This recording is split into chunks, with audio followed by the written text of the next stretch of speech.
Uganda President Yoweri Kaguta Museveni concluded his three-day state visit to Kenya today by delivering a public lecture at the Kenyatta University on the topic Integrity in Africa. However, his speech did not go down well as students started chanting slogans in solidarity with his political opponent Bobi Wine, a protest that resulted to police using tear gas to disperse the students. Here now is Grace Courier with more.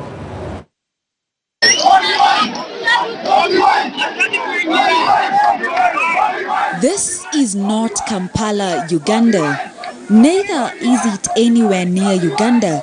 It is in Kenya, at Kenyatta University, to be precise. Until 100,000 years ago, this present man was living only in Africa.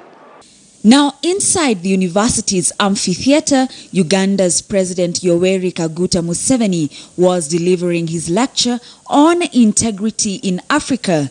But outside, this was happening.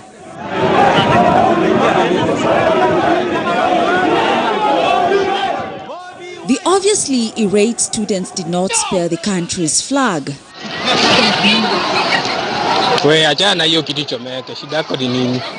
The university had, through an internal memo 2 days ago, postponed all examinations scheduled for Friday in order to host President Museveni, a move that widely angered Kenyans on social media and, as seen today, Kenyatta University students as well. His three-day state visit to Kenya is aimed at consolidating Kenya-Uganda ties for the mutual benefit of the two countries at bilateral and multilateral levels. Grace Courier, KTN News.